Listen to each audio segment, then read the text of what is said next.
Problem यह है कि आजकल जो तुम्हें जिस तरीके से पढ़ाया जा रहा है उस तरीके से तुम्हें स्पून फीड किया जाता है। तुमको जो इजी इजी चीजें होती है वो बता दी जाती है, तुम्हें ऐसा लगता है वाओ हमने कोई बहुत बड़ा तीर मार लिया, लेकिन ऐसा नहीं होता। I am sorry to break it to you but UPSC is a very tough exam. और अगर पढ़ाई करने का दिल नहीं कर रहा तो ये छोड़ के चले जाओ, कुछ और कर लो। जब पढ़ने का दिल कर रहा होगा तो इस वीडियो पे आना। कि तुम सारे के सारे हेट स्पीच वाले ना, जितने भी टॉपिक्स है ना, जितने भी ऐसे मुद्दे, जितने भी ऐसे पोस्ट है, रील्स है, पोजिशंस है, फोटोग्राफ्स है, हटा दो। Hello friends, welcome to Unacademy. 2025 खत्म होने को आया, अब प्रैक्टिकली 2-4 दिन ही रह गए हैं, लेकिन 2025 में ऐसे बहुत सारे करंट अफेयर्स हुए जिसके बारे में आपको जानना जरूरी है। आमतौर पे जिस तरह से लोग करंट अफेयर्स करते हैं उस तरह से कभी भी नहीं करना होता, बट क्या किया जा सकता है, मजबूरी है। प्रॉब्लम यह है कि आजकल जो तुम्हें जिस तरीके से पढ़ाया जा रहा है उस तरीके से तुम्हें स्पून फीड किया जाता है। तुमको जो इजी इजी चीज़ें होती है वो बता दी जाती है, तुम्हें ऐसा लगता है वाओ हमने कोई बहुत बड़ा तीर मार लिया, लेकिन ऐसा नहीं होता। I am sorry to break it to you but UPSC is a very tough exam. जो बहुत टफ एग्जाम होता है उसको टफ ही रखना होता है, उसको डम डाउन नहीं करना होता, उसको इतना अपसर्ड नहीं बना देना होता कि प्रिपरेशन में तो बड़ी मजे आने लग जाए, वाओ यार क्या होगा, और जिस दिन रिजल्ट आए उस दिन तुम लोग मुंह की खानी पड़ जाए। ऐसा ना हो जाए, इसीलिए आज मैं तुम्हारे साथ सारे के सारे इंपॉर्टेंट करंट अफेयर्स कर रहा हूं जो 2025 के, और मैं इनको सिर्फ लेबल नहीं कर रहा हूं, मैं इनको एक्चुअली तुम्हें समझा रहा हूं। इन दैट वे तुम अगर अगर तुम अगले 45-50 मिनट एक नोटबुक लेकर बैठ जाओ और अपनी पूरे के पूरी प्रिपरेशन को ऐसा सोचो कि मैंने सिर्फ लिखना है अगले 45 minute, believe me you, on the day of the exam तुम मुझे थैंक यू का कार्ड भेजोगे, क्योंकि इस तरह से पढ़ना होता है। टाइम पास से यूपीएससी क्रैक नहीं होता। सो मैं सारे करंट अफेयर्स कर रहा हूं, पॉलिटी के ऑल करंट अफेयर्स जो कि 2025 में हुए थे, बट एटलीस्ट मतलब मैं वो वाले नहीं करूंगा जो बिल्कुल अब्सर्डली से फैक्चुअल होंगे, मैं वो जरूर करूंगा जो एग्जाम पॉइंट से बहुत इंपॉर्टेंट होंगे। सो ये प्रीलिम्स प्रिपरेशन है 2026 के लिए। 2026 के लिए मैं तुम्हारी तैयारी कर देता हूं। Make sure that you are attending this till the last word. Bore हो रहे हो, तुमको गाना गाने को दिल कर रहा है तो थोड़ी देर पॉज कर लो, मूवी देखने का दिल कर रहा है थोड़ी देर पॉज कर लो, किसी के साथ गप्पे मारने का दिल कर रहा है थोड़ी देर के लिए पॉज करो, but come back to this video and watch this video till the very end. So बहुत ही ऑसम ऑफर के साथ मैं तुम्हारे साथ कुछ शेयर करना चाहता हूं। जो लोग मेरे साथ 1-to-1 पढ़ना चाहते हैं, बाकी एजुकेटर्स भी, history, geography, economy, everything we have under one roof. 55% of plus double validity चल रहा है। सीएससी एश्योर फॉर जो 2 साल से ज्यादा की सब्सक्रिप्शन लेते हैं उनके लिए ये भी एक लिमिटेड पीरियड ऑफर है। प्रीलिम्स के लिए पावर हाउस प्रोग्राम है जो 2026 को टारगेट कर रहा है, केवल 9,999 में मिल रहा है। यार 9,999 में कौन इतना रीजनेबल प्राइस पर इतना अच्छा ऑफर देता है, बट फायदा उठा लो। जिन लोगों ने मुझे ज्वाइन करना है उनको सिड लाइव कोड याद है, SIDLIVE, ये मेरा रेफरल कोड है, इसको ज्वाइन करो, इसको यूज करो and make sure that you are a part of it. पहला आज का टॉपिक, सब लोग हेडिंग लिखेंगे सेडिशन। क्या लिखेंगे? सेडिशन। सब लोग लिखो, सब लोग हेडिंग लिखो सेडिशन, अपनी नोटबुक में लिखो। और अगर पढ़ाई करने का दिल करना नहीं कर रहा तो ये छोड़ के चले जाओ, कुछ और कर लो। जब पढ़ने का दिल कर रहा होगा तो इस वीडियो पे आना, अभी मत पढ़ना। सेडिशन, राजद्रोह के बारे में बहुत मेजर डिस्कशन होती थी। थोड़ी देर 2 मिनट सिर्फ ध्यान से मेरी तरफ देखो। महात्मा गांधी और बाल गंगाधर तिलक के ऊपर भी, लोकमान्य बाल गंगाधर तिलक के ऊपर भी ब्रिटिशर्स ने एक मुकदमा चलाया था। उस क्राइम को सेडिशन बोलते हैं। सेडिशन क्या होता था? तो आज से पहले, यानी कि भारतीय न्याय संहिता 2023 के आने से पहले, इंडियन पीनल कोड, भारतीय दंड संहिता में सेक्शन 124A हुआ करता था। Section 124A of Indian penal code एक क्राइम को डिक्लेयर करता था या डिसाइड करता था या डिफाइन करता था, जिसे बोलते थे सेडिशन। बड़े ध्यान से सुनना। अब थोड़ी देर के लिए मेरी बात को समझने की कोशिश करो। क्या मेरे पास freedom of speech and expression है? क्या मेरे पास freedom of speech and expression है? हाँ है। क्या मैं अपनी मर्जी से जो बोलना चाहता हूं बोल सकता हूं? बोल सकते हो, लेकिन उसमें भी कुछ टर्म्स एंड कंडीशंस है। क्या टर्म्स एंड कंडीशंस है? टर्म्स एंड कंडीशंस है कि आप sovereignty, security, unity, integrity of India के खिलाफ नहीं बोल सकते। याद रखना, क्या बोला मैंने? Sovereignty, security, unity, integrity of India के खिलाफ नहीं बोल सकते। ठीक है। आप डिसेंसी और मोरालिटी, अगर तुम ऐसा इतना इंटेलिजेंट तुम नहीं हुए हो तो फटाफट कॉन्स्टिट्यूशन खोलो और आर्टिकल 19 सब क्लॉज 2 पढ़ने लग जाओ। चलो फटाफट करो। राइट। तो मैं तुम्हारे साथ ज्यादा टाइम नहीं लूंगा, लेकिन जो पढ़ाऊंगा मैं काम का चीज पढ़ाऊंगा।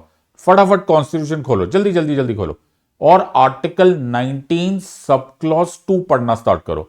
तो तुम्हें दिखाई देगा कि रीजनेबल ग्राउंड्स ऑफ रिस्ट्रिक्शन लिखा हुआ है। क्या लिखा हुआ है? Reasonable grounds of restriction. तो जब गांधी जी के ऊपर क्राइम लगाया गया सेडिशन, तो ब्रिटिशर्स ने बोला आपके ऊपर हम सेडिशन लगा रहे। गांधी जी ने बोला क्यों सेडिशन लगा रहे हो भाई तुम हम मुझ पर? तो उन्होंने बोला कि देखो, आप जो बोल रहे हो वो सरकार के खिलाफ बोल रहे हो। तो गांधी जी ने, लोकमान्य बाल गंगाधर तिलक ने बोला सरकार के खिलाफ बोलना कोई गलत बात थोड़ी ना है। सरकार अलग होता है, देश अलग होता है। मैं देश के खिलाफ नहीं बोल रहा हूं, मैं सरकार के खिलाफ बोल रहा हूं। उसी चीज को आर्टिकल 19 सब क्लॉज 2 जो तुम्हारे सामने है उससे कनेक्ट करो। रीजनेबल ग्राउंड्स ऑफ रिस्ट्रिक्शन में sovereignty, security, unity, integrity of India के खिलाफ बोलना मना है। Sovereignty, security, unity, integrity of India, government of India के खिलाफ बोलना नहीं मना है। This is a very major difference. तो section 124 A of Indian penal code में सेडिशन नाम का क्राइम था। इस पे बड़ा मेजर वाद विवाद होता था, बड़ी ज्यादा आर्ग्यूमेंट्स होती थी कि एक तरफ से आप बोलते हो कि आपके पास freedom of speech and expression है कि नहीं है? है भाई। अच्छा, लेकिन तुम इंडिया के खिलाफ नहीं बोल सकते। नहीं बोलेंगे जी। लेकिन ऐसा कहां लिखा है कि मैं सरकार के खिलाफ नहीं बोल सकता? तो सेडिशन ब्रिटिश टाइम्स पर एक बड़ा रेलेवेंट लॉ था। क्यों? क्योंकि जो अंग्रेज थे वो गांधी जी उनको बोलते थे तुम्हें रिजेक्ट करने का मौका दे दो, तुम हमें वोटिंग राइट्स दे दो, हम तुम्हें कल वोट आउट कर देंगे। तुम हमें वोटिंग राइट्स देते नहीं हो, तुम हम पर जो जबरदस्ती राज कर रहे हो, तो हमारे पास कोई चॉइस ही नहीं है। हम सेडिशन ही करेंगे, हम राजद्रोही करेंगे, हम तुमको उठा के बाहर ही फेंकेंगे और क्या करेंगे। तो हमको तुम्हारे खिलाफ ये सब कुछ करना ही पड़ेगा।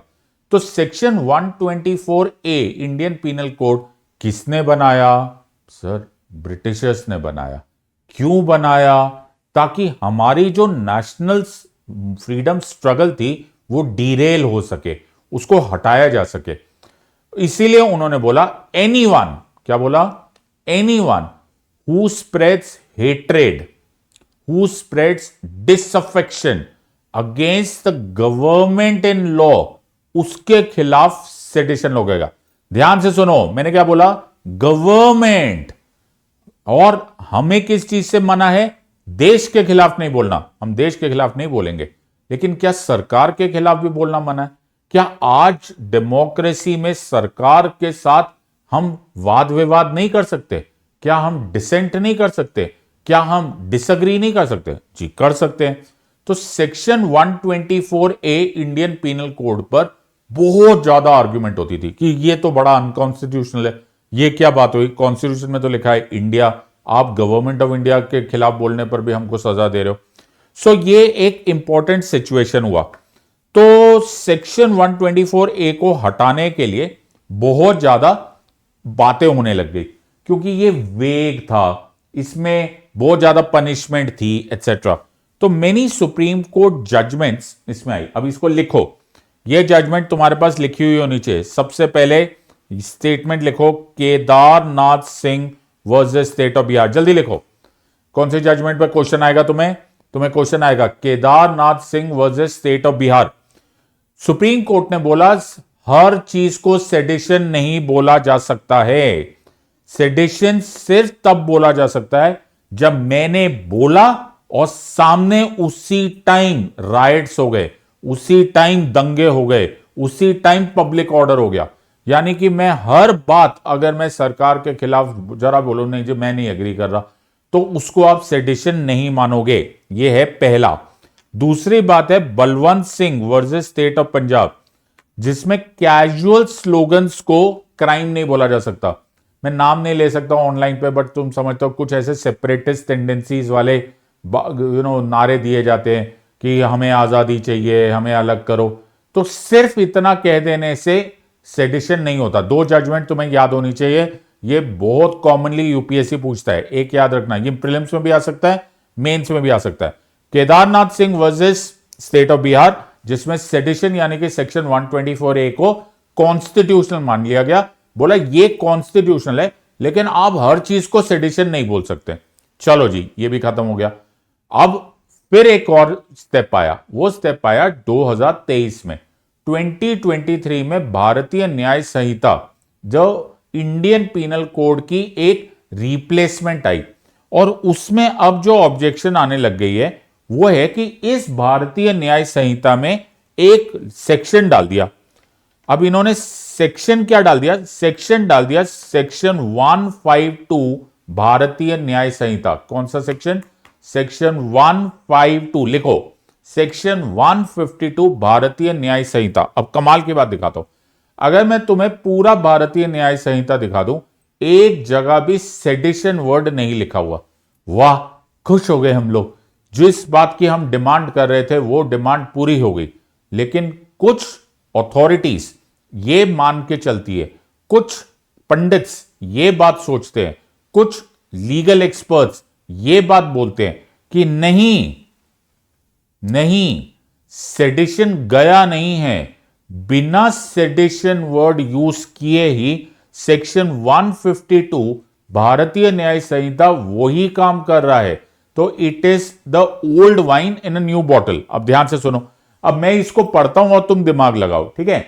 इंटेंशनल और knowing acts via words, science, images, electronic communication, financial means etcetera. यानी कि मैं अपने शब्दों से, अपने साइन से, अपनी कोई फोटो बना के, इमेज बनाकर, कुछ भी करके, आजकल एआई वगैरह भी यूज करके, या फाइनेंशियल मीन से सपोर्ट करके, फंडिंग करके, मैं सेसेशन या आर्म्ड रिबेलियन यानी कि जो सेपरेटेड टेंडेंसी, हमें अलग करो, उनको भड़काऊं, या फिर सबवर्सिव एक्टिविटी, सेपरेटिस्ट फीलिंग्स, जिससे कि sovereignty, unity, integrity of India damage हो जाए, तो मैं तुम्हें लाइफ इंप्रिजनमेंट और 7 साल तक की सजा दे सकता हूं। यार ये वही तो है, section 124A of Indian penal code. और इसमें क्या फर्क है? उसमें सिर्फ ये फर्क लग रहा है कि सेक्शन 124A में सेडिशन वर्ड का प्रयोग हुआ था डायरेक्टली, और सेक्शन 152 BNS में उसका नाम नहीं लिखा हुआ। लेकिन मोटा मोटा, मोरलेस, एसेंशियली ये सेम ही लग रहा है। इसमें भी वही है, और यही इसकी एक मेजर प्रॉब्लम है, बिकॉज वर्ड फिर से लिखा हुआ है sovereignty, unity, integrity. The problem मेरा बच्चा ये है, जो समझने वाली बात है, जो कि एक पॉलिटी स्टूडेंट को समझ में आना चाहिए, जो एक यूपीएससी गोइंग स्टूडेंट को समझ में आना चाहिए, कि लॉ में कोई भी अनक्लियर नहीं चीज हो सकती। आपको क्लैरिटी होनी चाहिए। सॉवरेनिटी, यूनिटी, इंटेग्रिटी कैसे डैमेज होती है हमें भी तो पता हो, क्लैरिटी पता हो ना, कि what actually damages sovereignty, unity, integrity. Also मुझे ये इंपॉर्टेंट पॉइंट है कि इसकी बहुत ज्यादा पनिशमेंट है। पिछले बार जो पनिशमेंट थी उसमें लाइफ इंप्रिजनमेंट नहीं थी, अब तो पनिशमेंट भी सेक्शन 124A से ज्यादा है। सो इस पर अब एक और नया क्वेश्चन आएगा, और आने वाले वक्त में इस पर बहुत ऑब्जेक्शंस होने वाली है। इसको कई बार चैलेंज किया जाएगा, अजीब अजीब तरह की डिस्कशंस होंगी, because section 152 BNS seems to be sedition by another name. तो अगर मेंस में क्वेश्चन आएगा तो तुम्हें यही सारे फैक्ट्स एंड फिगर्स डाल देना। प्रीलिम्स में आएगा तो 152 BNS याद रखना। प्रीलिम्स में आएगा तो Kedarnath Singh case versus state of Bihar याद रखना, और Balwant Singh versus state of Punjab याद रखना। सेक्शन 124A चला गया है, 152 है, is it the sedition by another name. तो मैंने 5-10 मिनट में तुमको ये समझा दिया, तुम्हारा प्रीलिम्स भी सेटल्ड हो गया, मेंस भी सेटल्ड हो गया, समझ में आ गया। कमेंट सेक्शन में यस बोलो और नेक्स्ट टॉपिक के लिए रेडी हो जाओ। नेक्स्ट टॉपिक इस जो मैंने चूज किया है उसको बोलते हैं ट्रायल इन एब्सेंशिया। क्या बोलते हैं इसको? इसको बोलते हैं ट्रायल इन एब्सेंशिया। लिखो, okay, trial in absentia. Now you have to understand this part. मैं एक आदमी के खिलाफ क्रिमिनल मुकदमा कर रहा हूं तो इट इज मैंडेटरी एटलीस्ट पहले क्रिमिनल प्रोसीजर कोड तक, अब ध्यान से सुनना, इंडियन पीनल कोड को रिप्लेस किया गया है विद भारतीय न्याय संहिता। उसी तरह से क्रिमिनल प्रोसीजर कोड को रिप्लेस किया गया है विद भारतीय नागरिक सुरक्षा संहिता। यह भी एमसीक्यू है, लिख लो। अब मैं सीआरपीसी यानी कि क्रिमिनल प्रोसीजर कोड से रिलेटेड तुम्हें एक चीज बताता हूं। क्रिमिनल प्रोसीजर कोड में यह मैंडेटरी होता था कि अगर मैं तुम्हारे खिलाफ मुकदमा चला रहा हूं, पुलिस चला रही है, सीबीआई चला रही है, कोई भी चला रही है, तो अक्यूज को किसी भी तरह से पकड़ के लेकर आओ। और तब जब वो प्रेजेंट होता है तो प्रिंसिपल्स ऑफ नेचुरल जस्टिस यानी कि न्याय संगत होना चाहिए पूरा मुकदमा।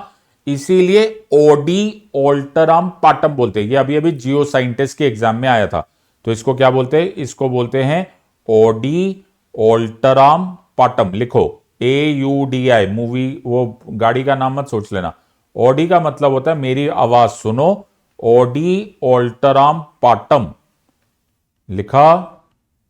ये क्वेश्चन आया हुआ है, टाइम पास में नहीं पता चलेगा। ओडी ऑल्टराम पाटम में ये बात बोली गई कि भाई जो जिसके ऊपर तुम मुकदमा चलाओगे उसका वहां पर प्रेजेंट होना जरूरी है, वो कोर्ट में होना चाहिए, ताकि उसके खिलाफ जो भी इल्जाम लगाओ, जो भी एविडेंस लाओ, he should have been in a position, he should be in a position to answer that या defend it। लेकिन अब भारतीय नागरिक सुरक्षा संहिता ने एक नया मैकेनिज्म निकाला है जिसको बोलते हैं trial in absentia. Now what is trial in absentia? Trial in absentia बोलता है कि कभी कभी एक्सट्रीम केसेस में वो जिसके ऊपर मुकदमा चला रहा है, भाई वो तो भाग गया, इंडिया छोड़ के चला गया, वो क्या चला गया, ओहो चले गए, हाँ चला गया। अब वो चला गया तो मैं क्या उसका इंतजार ही करता रहूं? वो तो आएगा नहीं, तो वो आएगा नहीं तो मैं उस पर मुकदमा कैसे चलाऊंगा? सो द पॉइंट हियर इज कि नेशनल सिक्योरिटी में मैं फ्यूजिटिव्स, भगोड़े, इनको फ्यूजिटिव्स को क्या बोलते हैं? इनको बोलते हैं भगोड़े। इनके लिए हमने एक नया मैकेनिज्म निकाला है और वो नया mechanism is trial in absentia, और ये है सेक्शन 355 ऑफ भारतीय नागरिक सुरक्षा संहिता। उसी तरह से 356 में भी ये अलाउड है कि अगर जरूरत पड़े और एक्यूज भाग गया है, फ्यूजिटिव है, भगोड़ा है, हम उसको नहीं प्रोक्योर कर सकते, हम उसको इंश्योर नहीं कर सकते, तो भी हम मुकदमा चला सकते हैं। अगेन अ ग्रे एरिया है, because principles of natural justice के खिलाफ लग रहा है, बट ये है नहीं, बिकॉज इसमें स्टेप्स लिए जाएंगे। जितने कोशिश करनी है करने के बाद भी अगर वो अक्यूज प्रेजेंट नहीं हुआ तो हम ट्रायल इन एब्सेंशिया 355 और 356 में कर सकते हैं। अननेसेसरीली आप प्रिंसिपल्स ऑफ नेचुरल जस्टिस को वायोलेट नहीं करोगे। तो आज मैंने तुम्हें दो लॉ पढ़ा दिए हैं। एक मैंने 152 BNS पढ़ा दिया, फिर 355 और 356 ऑफ भारतीय नागरिक सुरक्षा संहिता पढ़ा दिया। ये मैं क्यों पढ़ा रहा हूं? मैं इसलिए पढ़ा रहा हूं क्योंकि यूपीएससी ऑफ लेट ऐसे डायरेक्ट लॉ वाले क्वेश्चंस पूछता है, मैं चांस नहीं लेना चाहता हूं। Let's now go to those questions जिसमें खतरनाक पॉलिटी है, कोर पॉलिटी। तो मैंने तुम्हें थोड़े आउट ऑफ द बॉक्स समझा दिए, अब थोड़े कोर पॉलिटी टॉपिक्स पढ़ाते हैं। Let's try and understand topic number 3। तो दो हो गए हमारे, ठीक है, ये दो लिख लिए तुमने। तुम बहुत आगे जा रहे हो as compare to your competition. आराम से नेक्स्ट पढ़ो। Next is the point of hate speech.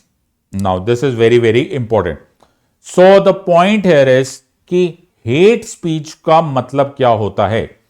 So first फिर से हम चलेंगे article 19 sub clause 1 sub clause A. मैंने तुम्हारे लिए काम किया था तो मैं बोला था कॉन्स्टिट्यूशन खोल लो। एक बार article 19 sub clause 1 sub clause A पढ़ेंगे। इसको छोटा ए लिख लेते हैं। आर्टिकल 19 सब क्लॉज ए 1 बोलता है freedom of speech and expression. क्या बोलते हैं इसमें? बोलते हैं I can express my views, I can express my opinions, beliefs by words, writing, printing, painting, lithography और एनी अदर मीन्स। मैं अपनी बात रख सकता हूं लेकिन मैं सब कुछ नहीं कर सकता हूं। Sovereignty security of India, integrity of India के खिलाफ नहीं बोल सकता, friendly relation with foreign countries के खिलाफ नहीं बोल सकता, public order, decency, morality, contempt of court और इंसाइटमेंट ऑफ ऑफेंस के खिलाफ मैं नहीं बोल सकता। ये मैंने अभी अभी तुम्हें बोला था, ये याद कर लो, ये प्रीलिम्स में भी आता है, ये मेंस में भी आएगा, ये ऑप्शनल में भी जो लोग पढ़ रहे हैं उनको भी आता है। Now the point here is कि इसमें एक्चुअली पर से हेट स्पीच नाम का शब्द नहीं यूज किया गया है। सो हेट स्पीच आमतौर पे क्या होता है, जिसमें लोगों को मैं कुछ ऐसा बोलूं जिससे भड़काऊ भाषण दे दूं या लिख दूं या फिर सोशल मीडिया में डाल दूं जिससे लोगों के बीच में लड़ाई हो, नफरतें बढ़े, इसको हेट स्पीच बोला जाता है। मोटा मोटा कहीं पर हेट स्पीच लिखा नहीं है, बट आप इसमें से कहीं ना कहीं इन्हीं सारे रीजनेबल ग्राउंड्स और रिस्ट्रिक्शन में घुमा फिरा के निकाल सकते हो कि ये हेट स्पीच है। सो रिसेंटली यूनाइटेड नेशंस ने एक पोजीशन बोली। यूनाइटेड नेशंस ने बोला कि हेट स्पीच नेसेसरीली नहीं होती कि हेट स्पीच होते ही फ्री स्पीच का अब्यूज हो गया। नहीं नहीं नहीं। तो यूनाइटेड नेशन ने ये बड़ा इंपॉर्टेंट इशू किया। अभी बीच में मेटा यानी कि फेसबुक वगैरह वालों के ऊपर ये नोटिस आया कि तुम सारे के सारे हेट स्पीच वाले ना, जितने भी टॉपिक्स है ना, जितने भी ऐसे मुद्दे, जितने भी ऐसे पोस्ट है, रील्स है, पोजिशंस है, फोटोग्राफ्स है, हटा दो। तो यूनाइटेड नेशंस बोलते हैं नो, हेट स्पीच वो होता है जिसमें actually hatred, actually violence, actually discrimination निकलना चाहिए। सो the point here is, United Nations बोलता है कि हेट स्पीच कभी कभी ओवर रीड कर लिया जाता है। In other words, that is not necessarily unconstitutional. Now this is अब इंटरनेशनल स्टैंड है, हम लोग भी यूएन के साथ, द ह्यूमन राइट्स के साथ, डिक्लेरेशंस के साथ सिग्नेटरी है। सो the point here is regulating hate speech को सेंसरशिप नहीं बोला जाएगा, और ये मेटा प्लेटफॉर्म्स के अभी ये तुरंत बाद ये ऐसा हुआ है। So this is very important change या फिर progress in the understanding of what speech constitutes, specially in the field of social media. तो तुम्हें एक क्वेश्चन आएगा इससे रिलेटेड, मोटा मोटा क्वेश्चन क्या आएगा तुम्हें? मोटा मोटा क्वेश्चन आएगा article 19 sub clause 1 sub clause A और आर्टिकल 19 सब क्लॉज 2। और मेंस में हेट स्पीच के डेफिनेशन पे तुम्हें क्वेश्चन आने का चांस है। ये दोनों पढ़ लो, ये स्लाइड और ये स्लाइड तुमको रट्टी हुई होनी चाहिए। ज्यादा इस पर रिसर्च एंड डेवलपमेंट करना नहीं, और आगे चलते। तो हमारा हो गया 3 topics, let's go to the 4th topic. यहां तक हो गया? तो क्विकली सारे के सारे पॉइंट्स करेंगे and we will try and understand कि कितना तुम्हारा ये एस्पेक्ट हो गया है और कितना चल रहा है। लेट्स अंडरस्टैंड एक और। नेक्स्ट टॉपिक कमिंग नाउ, ये है फिर से तलाक वाला issue. So it is very very important. Muslim women protection of rights on marriage act of 2019। Triple तलाक क्या होता है? ट्रिपल तलाक एक मैकेनिज्म था जिस ट्रिपल तलाक के अनुसार ऐसा बोला जाता है कि अगर द हस्बैंड, जो कि मुस्लिम मैरिज एक्ट में एक फीमेल के साथ शादी किया हुआ है, वो 3 बार तलाक बोल दे, तलाक तलाक तलाक, it is suppose to be divorced, right? Now the supreme court has dealt with this matter in the past, right? So इस तलाक को, जिसमें कोई रीजन भी नहीं दिया जाता, इसमें वाइफ की प्रेजेंस की भी जरूरत नहीं है, इसमें उनकी कंसेंट की भी जरूरत नहीं है, इनफैक्ट ये इररिवोकेबल होता है, ये वापस आएंगे ऐसा कोई चांस भी नहीं होता, जिसको तलाक बिद्दत बोला जाता है, इसको सुप्रीम कोर्ट ने डिक्लेयर किया हुआ है in the Shayara Bano case as unconstitutional, as violative of article 14। और ये डिक्लेयर किया करने के बाद अब हमको क्या फैक्टर समझ में आ रहा है? फैक्टर हमें यह समझ में आ रहा है कि ट्रिपल तलाक को, तलाक बिद्दत को अनकॉन्स्टिट्यूशनल डिक्लेयर कर दिया गया। फेयर इनफ, अब ये अलाउड नहीं है। नाउ द पॉइंट है कि इसके अंदर अगर फिर भी कोई कर दे, फिर भी तलाक बिद्दत कर दे, तो फिर हम क्या करेंगे? सो द तलाक को अनकॉन्स्टिट्यूशनल डिक्लेयर करना एक बात होता है, लेकिन उसको, तलाक को अनकॉन्स्टिट्यूशनल डिक्लेयर करने के बाद भी अगर कोई इसे प्रैक्टिस करे तो उसमें क्या है? तो उसमें अब the Muslim women protection of rights, ऊपर देखा है उसको लिखो, Muslim women protection of rights on marriage act of 2019 के अनुसार जो भी ट्रिपल तलाक प्रैक्टिस करेगा उसको क्रिमिनल ऑफेंस माना जाएगा और 3 साल तक की सजा दी जाएगी। ये रिसेंटली इन द न्यूज था, इसीलिए ये करंट अफेयर्स में दोबारा आया है, और क्योंकि ये करंट अफेयर्स में दोबारा आया है, यूपीएससी के रडार में आ गया होगा। सो इससे प्रोटेक्शन ऑफ विमेन राइट होते हैं, ऑल्सो इसमें हस्बैंड को बोला जाता है कि वो मेंटेनेंस दे, कस्टडी ऑफ माइनर चिल्ड्रन पर भी द विमेन के rights are more as compare to the men unless and unless some extreme conditions come. मुझे लगा था ट्रिपल तलाक वाला टॉपिक खत्म हो गया है, अब ये टॉपिक दोबारा नहीं आएगा, लेकिन रिसेंटली इसके ऊपर न्यूज आ रही है और ये चारों तरफ न्यूज में दिख रहा था, इसीलिए मुझे ये इस सेक्शन में डालना पड़ा। सो तुम्हें 2-3 क्वेश्चन आएंगे। नंबर 1 कि सुप्रीम कोर्ट ने इसको डिक्लेयर किया है या नहीं किया है। ऑल्सो दूसरी बात है कि अभी रिसेंटली सुप्रीम कोर्ट ने इस बात को नोटिस किया कि सेंट्रल गवर्नमेंट से उन्होंने बोला कि तुम लोगों ने ये जो 2019 का लॉ बनाया था, इसके अंतर्गत कोई एफआईआर हुआ भी है कि नहीं हुआ है, राइट? क्या तुम लोगों ने कोई इसके ऊपर डेटा कलेक्ट किया है या नहीं किया है? और अगर डेटा कलेक्ट किया है तो वो हमारे साथ शेयर किया जाए, क्योंकि सिर्फ कॉन्स्टिट्यूशनली उसको डिक्लेयर कर देना कि वो इनवैलिड है, that is not enough. Law बना देना, that is not enough. Law को एक्चुअली पता होना चाहिए, या हमें लॉ बनाते टाइम पता होना चाहिए कि एक्चुअली उससे डेटरेंस आया है या नहीं आया है, रिफॉर्म आया है या नहीं आया है, क्या कहीं उस लॉ का ही मिसयूज तो नहीं हो रहा है। And this is a very important step. And as I told you, मुझे नहीं लगा था कि ये लॉ का या फिर ट्रिपल तलाक का मुद्दा दोबारा यूपीएससी के लिए रेलेवेंट होगा, बिकॉज ये लॉ 2019 में बन चुका था, लेकिन 5-6 साल के बाद ये अचानक चारों तरफ लाइमलाइट में आ रहा है, because this is what we are talking कि ये सिर्फ क्रिमिनलाइजेशन से काम चला कि और किसी रिफॉर्म की जरूरत है। तो मुझे लगता है ये प्रीलिम्स के लिए भी जरूरी है और ये मेंस के लिए भी जरूरी है। तो क्विकली इसको याद रख लेना, ओके? तलाक बिद्दत, Shayara Bano case, you should remember कि तलाक बिद्दत में ट्रिपल तलाक होता है, it is violative of article 14। Also कि कौन सा लॉ था और कौन सा उसमें पनिशमेंट है, तो उसमें पनिशमेंट है 3 साल की, और अभी अभी सुप्रीम कोर्ट ने उसके ऊपर डेटा मंगवाया है।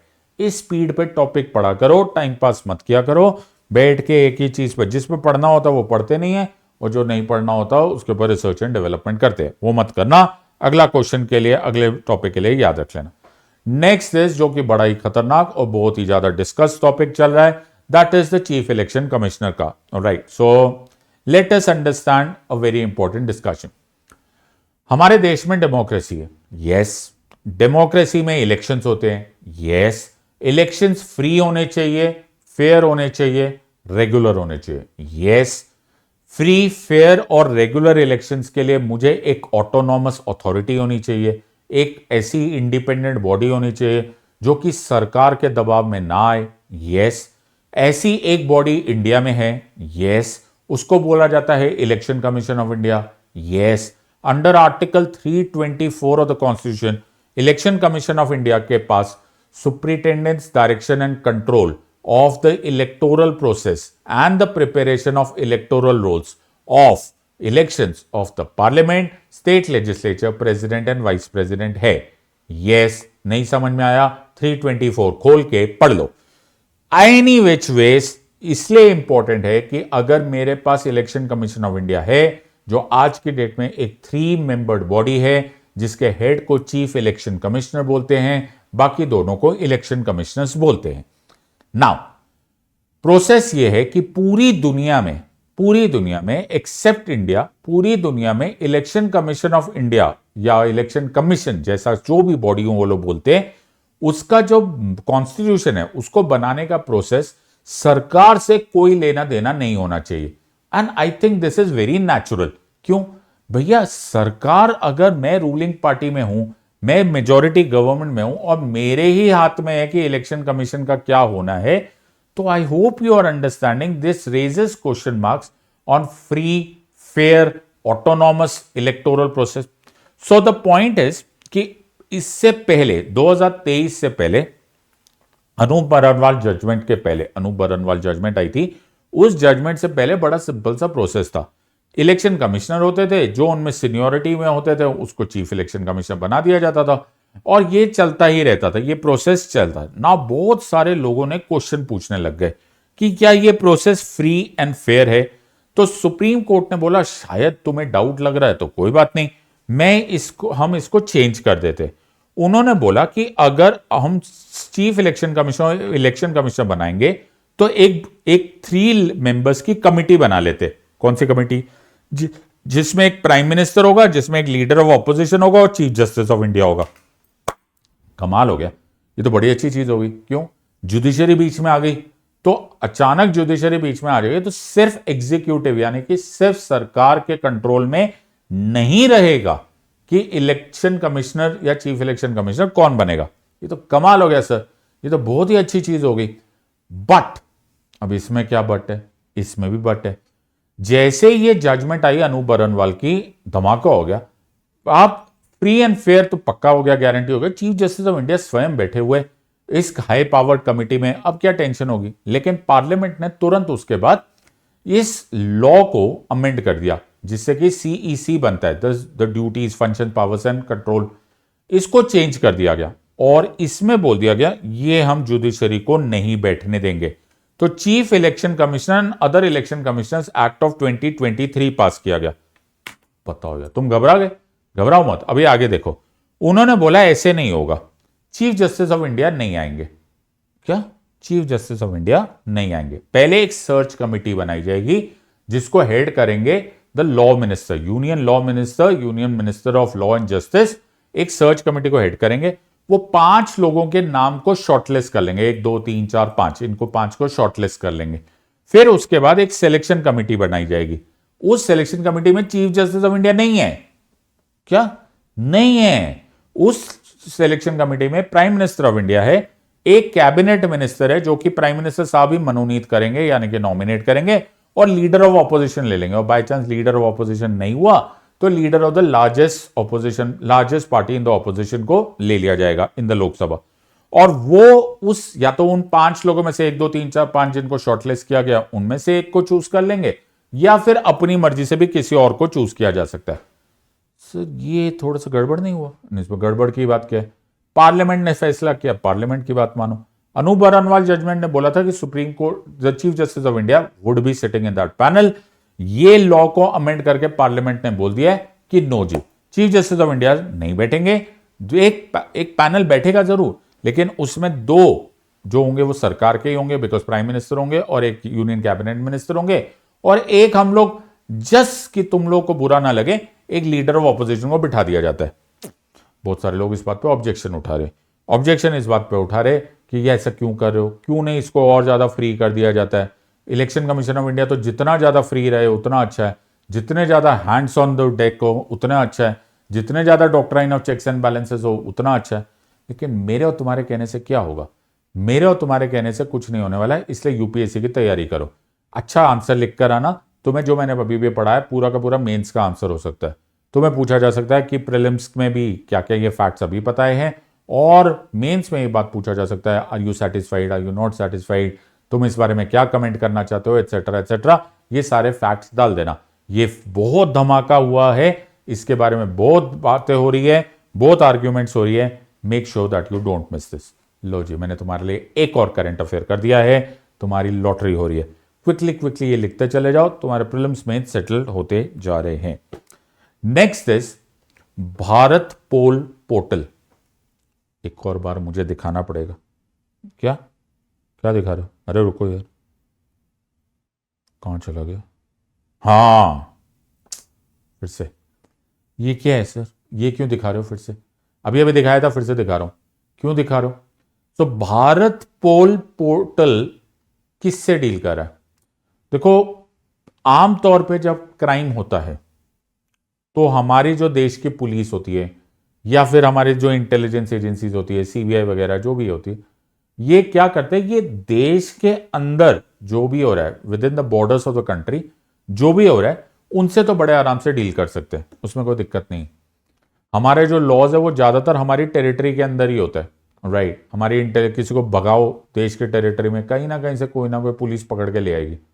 लेकिन क्या करें हम अगर एक क्रिमिनल इंटरनेशनल हो जाए, ट्रांसनेशनल हो जाए, भाग जाए, भगौड़ा हो जाए?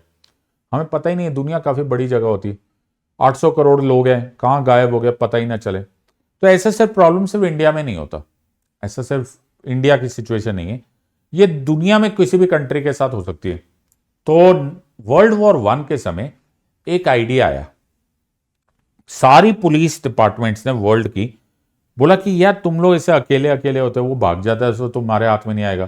थाईलैंड में क्राइम किया भाग गया, रशिया में क्राइम किया भाग गया, दूसरे देश में चला गया, इटली में क्राइम किया अमेरिका भाग गया, अमेरिका में क्राइम किया ब्राजील भाग गया। तो उन्होंने बोला कि हम लोग एक इंटरनेशनल क्राइम पुलिस ऑर्गेनाइजेशन बनाएंगे। क्या बनाएंगे? ICPO, international crime police organisation, जिससे हम लोग maximum possible widest possible cooperation करेंगे। ठीक है जी। फिर क्या होगा? इससे हम एक दूसरे को इंफॉर्मेशन दे पाएंगे। ब्राजील की पुलिस को कुछ इंफॉर्मेशन आया तो वो इंडिया की पुलिस को बताएगा, इंडिया की पुलिस को कुछ पनिशमेंट प्रॉब्लम पता चल गया तो सिंगापुर की पुलिस को बताएगा। ये लोग एक दूसरे से कम्युनिकेट करेंगे। Very good. लेकिन वर्ल्ड वॉर 1 आने की वजह से सारा प्लान चौपट हो गया। फिर ये लोग वर्ल्ड वॉर 1 के तुरंत बाद दोबारा मिले। 1924 में इनकी मुलाकात हुई। The second international crime police Congress हुआ, जिसमें ये सक्सेसफुल हो गए और बनाया गया इंटरनेशनल क्राइम पुलिस ऑर्गेनाइजेशन, जिसको हम प्यार से इंटरपोल बोलते हैं। INTERPOL, जिसको लोग लूजली इंटरनेशनल पुलिस बोलते हैं, बट वो इंटरनेशनल पुलिस नहीं है। इंटरपोल एक रेडियो टेलीग्राफिक कोड है जिससे ICPO फंक्शन करता है। Hello hello, tango calling Charlie, radio telegraphic code ऐसे बोलते हैं। सो ICPO इंटरपोल बना। इनका हेडक्वार्टर्स लियोन नाम की एक जगह पे है, फ्रांस में। वर्ल्ड की सारी कंट्रीज, मोर और लेस सारी कंट्रीज इसका मेंबर है। इंडिया भी इसका मेंबर है। इंडिया में जो डिपार्टमेंट हमारी तरफ से इंटरपोल के साथ कम्युनिकेट करता है वो CBI है। तो CBI, कभी कभी ये भी क्वेश्चन आ जाता है, हु इज इंडिया से इंटरपोल? तो याद रखना, इंडिया से Interpol is CBI। Fair enough, आगे चलते। अब इंडिया को भी इंफॉर्मेशन देनी है और इंडिया को भी इंफॉर्मेशन लेनी है। यार अब प्रॉब्लम क्या होती है, पहले क्या होता था, लोकल पुलिस को कुछ खबर हुई, यार वो भाग गया, वो स्टेट को फोन करता है, फिर स्टेट वाले सेंटर को फोन करते हैं, सेंटर वाले CBI को बुलाते हैं, CBI वाले इंटरपोल को बोलते हैं। इतनी देर में तो भगौड़ा भगौड़ा हो जाता है, भाग ही लेता है वो हमेशा के लिए। तो इतना टाइम होता है, वो सिर्फ फाइलें जाते जाते वो तो किसी और ही गांव पहुंच चुका होता है। वो गांव से शहर, शहर से देश, देश छोड़ के किसी और जगह पर ऐश कर रहा होता है। तो ये बहुत ही स्लो प्रोसेस है। तो अब यूनियन होम मिनिस्ट्री ने एक फैसला किया। यूनियन होम मिनिस्ट्री ने जनवरी 2025 में अमित शाह साहब ने एक नया पोर्टल बनवाया, ऑनलाइन डिजिटल पोर्टल, जिसको नाम दिया गया भारत पोल। देखो नाम मिक्स हो रहा है, इंटरपोल, भारत पोल। और इसमें बोला गया कि तुम ना ज्यादा टाइम वेस्ट मत करो, राइट। इसमें बने बनाए फॉर्मेट्स है, सब कुछ डिजिटल है, एक बिल्कुल प्लान है। On the click of a button cut cut cut cut cut तुम इंफॉर्मेशन शेयर कर सकते हो, and similarly on that speed तुम्हें इंफॉर्मेशन आ जाएगा। वरना ये जो फाइलें काली करते रहते हो, फाइलें पे धूल चढ़ती रहती है, इसमें बहुत स्लो प्रोसेस है। बड़ा नया देश है, बड़ा देश है, डिजिटलाइज हो चुके हैं, क्यों ना इस तरह का प्रोसेस किया जाए। तो एक यूनिफाइड प्लेटफॉर्म बनाया गया और सिंप्लीफाइड रिक्वेस्ट मैकेनिज्म किया गया। तो ये जो इंटरपोल है, ओके, ये सीधा सीधा CBI में इंफॉर्मेशन जाएगी, सारी लॉ एनफोर्समेंट एजेंसीज को पता चल जाएगा, भैया तुम्हें पता है कहाँ है, नहीं पता है तो वो इंफॉर्मेशन सीधा इंटरपोल से मांगी जाए। उसी तरह से स्टैंडर्डाइज रिक्वेस्ट होंगे, जितने भी 195 इंटरपोल कंट्रीज है उनके पास मैसेज चले जाएगा कि यार जो हमको तो इंफॉर्मेशन चाहिए। सो द पॉइंट है इज, ये जितने भी स्कैम होते हैं, ट्रांसनेशनल क्राइम्स होते हैं, ये जो भी होते हैं, इनके लिए स्पीडी प्रोसेस होना बड़ा जरूरी है। तो वो स्पीडी प्रोसेस के लिए CBI ने ये डेवलप किया है। और क्योंकि CBI in a way directly indirectly operates for the union home ministry, बहुत सारे और है, but obviously it comes under the prime minister's office, लेकिन the union home ministry is involve. That is why इसको डेवलप किया गया है। बड़ा अच्छा क्वेश्चन हो सकता है भारत पोल पोर्टल पर। भारत पोल को कैसे याद रख लेना, इंटरपोल याद रख लेना, भारत पोल याद आ जाएगा। Again dealing with fugitives, again dealing with those people who run away and do international and transnational crimes. लो एक और बड़ा अच्छा ट्रिविया वाला क्वेश्चन हो गया। I think you are on a very good wicket. Let's go to see one more topic. देखो कितने सारे टॉपिक्स एक साथ होते जा रहे। The next topic is panchayat मौसम सेवा, जो कि एक्चुअली दो कम्युनिकेशंस को कनेक्ट कर रहा है। इन अदर वर्ड्स, एक तरह से ये लोकल गवर्नमेंट को भी डील कर रहा है, ऑलराइट, और ग्रास रूट डेमोक्रेसी की भी बात कर रहा है। दूसरा डिजिटलाइजेशन और मॉडर्नाइजेशन ऑफ गवर्नेंस की भी बात करें। सो ये एक वेदर कम्युनिकेशन इनिशिएटिव है। देखो एक चीज क्या होती है, दो इंडियन मेट्रोलॉजिकल डिपार्टमेंट, जैसे IMD बोलते हैं, ओके, बाय द वे तुमको मालूम होना चाहिए कि ये आज क्यों इतना जरूरी हो गया, 150 साल हो गए।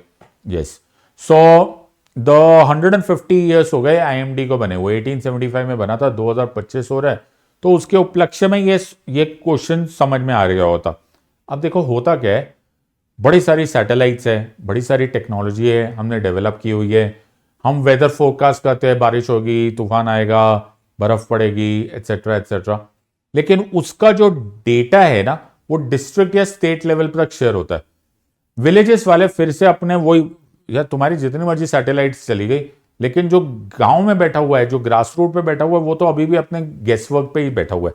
So this is something that should be taken away, and इसीलिए ये पंचायत मौसम सेवा का डेवलप किया गया है। Ministry of earth sciences, Panchayati Raj, ये सब लोग को मिलके, please understand that is what I am trying to tell you, कि ये सारे के सारे मिलके, so there is culmination of, और there is a combination of ministries, और जब भी ये कॉम्बिनेशन ऑफ मिनिस्ट्रीज होती है हमेशा टॉपिक आता ही आता है।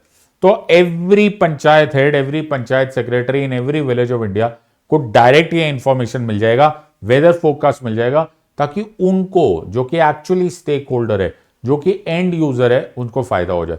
बहुत अच्छा क्वेश्चन है, ये सारे टॉपिक्स आते हैं। देखो क्या होते हैं, ये लोग है ना ऐसे पूछने लगे 1 and 2 only, 2 and 3 only, 1, 2 and 3 only, इस तरह के क्वेश्चंस में इस तरह के आंसर्स तुम्हें पक्का होना चाहिए। जो मैंने स्लाइड पे लिखा है, आराम से फुर्सत से ये वीडियो देखो, पॉज करो, बाद में देखो, एक सीन, एक वेब सीरीज देखकर आ जाओ, फिर से देखो, एटसेट्रा एटसेट्रा, पढ़ के ये सारी स्लाइड जो मैंने तुम्हारे लिए लिखी है वो पूरा का पूरा कॉपी कर लेना। आईएमडी पे भी क्वेश्चन आ सकता है, 1875 में ये बना था, 150 साल ऐड कर लो, 2025 में ये इसीलिए बनाया गया है, और इसलिए ये और ज्यादा इंपॉर्टेंट हो जाता है। सो आई थिंक तुमको ये टॉपिक इजी हो जाएगा।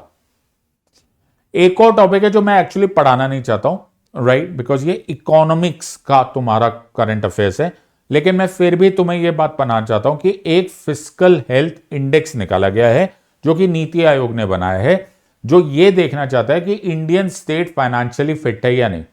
मैं इसके बारे में एक लाइन भी एक्स्ट्रा नहीं बोलना चाहता, लेकिन क्योंकि नीति आयोग हम पढ़ाते हैं, और नीति आयोग ने एक नया इंडिकेटर निकाला है which is the fiscal health index, FHI 2025 में निकाला है, जिससे यह बात पता चलती है कि जब हम स्टेट्स को पैसे देते हैं तो वो स्टेट्स उसको कितनी अच्छी तरह से यूटिलाइज करता है, वो रेवेन्यू कितना जनरेट कर पाता है, क्या वो अपना एक्सपेंडिचर खर्चा मैनेज कर पाता है कि नहीं, क्या वो इन्वेस्टमेंट जो आगे आने वाले टाइम में उसमें मैनेज कर पाता है कि नहीं।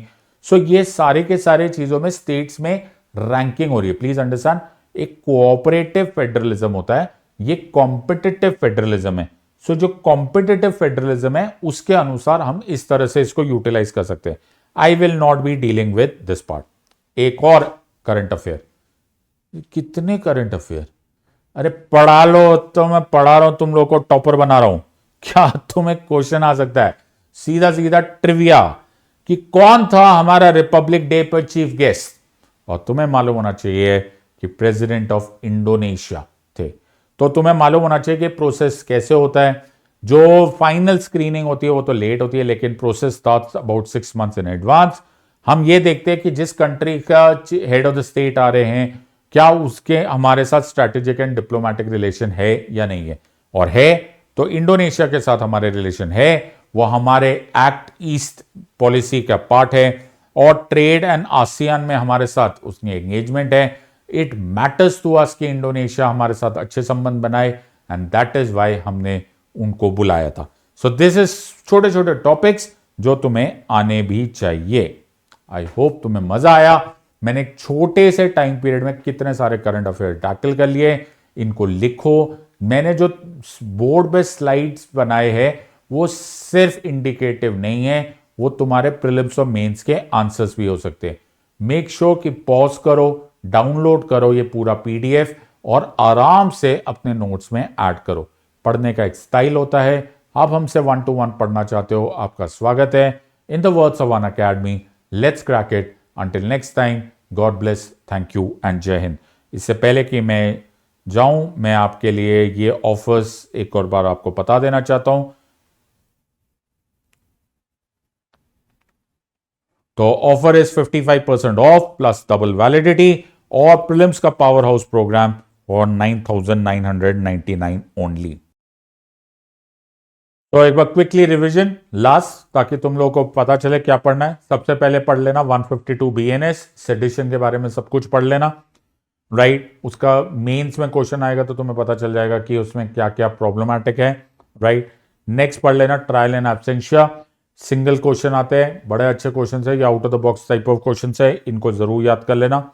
ओके, फ्यूजिटिव्स के बारे में समझ लेना, फ्यूजिटिव्स क्या होते हैं, और ये जब पढ़ोगे ना तो ईडी जरूर पढ़ लेना, राइट। उसमें भी क्वेश्चंस आ जाते हैं, एनफोर्समेंट डायरेक्टरेट से रिलेटेड क्वेश्चन। फिर हेट स्पीच और freedom of speech and expression के बारे में जरूर पढ़ लेना, ये स्टैंडर्ड क्वेश्चंस है, ये लोग कभी भूलते ही नहीं है, they will always ask you these question.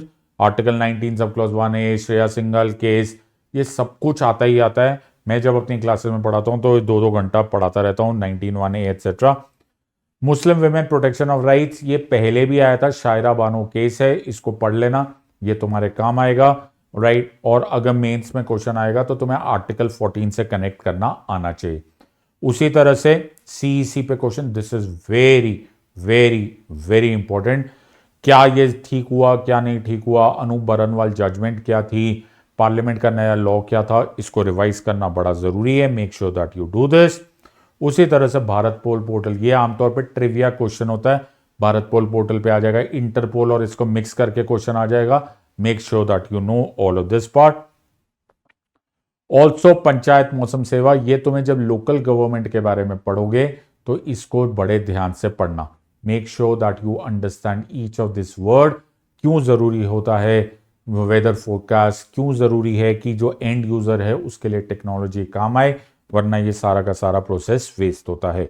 कभी कभी IMD पे क्वेश्चन आ जाता है कि ये 1875 में आया, 150 साल हो चुके हैं, and so on and so fourth. इसके बारे में भी अपने पूरे के पूरे फैक्ट्स याद रखना, राइट। नीति आयोग अलग से पढ़ना है, मैं जब क्लास में पढ़ाता हूं तो नीति आयोग को पूरी डिटेल में पढ़ाऊंगा। फिस्कल हेल्थ इंडेक्स भी तुम अभी के लिए समझ लो, बाकी तुम्हारे इकोनॉमिक्स के एजुकेटर्स तुमको और ज्यादा डिटेल में पढ़ाएंगे। जनरली तुम्हें मालूम होना चाहिए, बट तुम्हें एक और वर्ड मालूम होना चाहिए, that is the word of competitive federalism. हम सिर्फ ये नहीं चाहते कि तुम लोग सिर्फ अपना घबराहट में काम करो, एक दूसरे के साथ कंपीट करने में भी कभी कभी पूरे देश का भला होता है।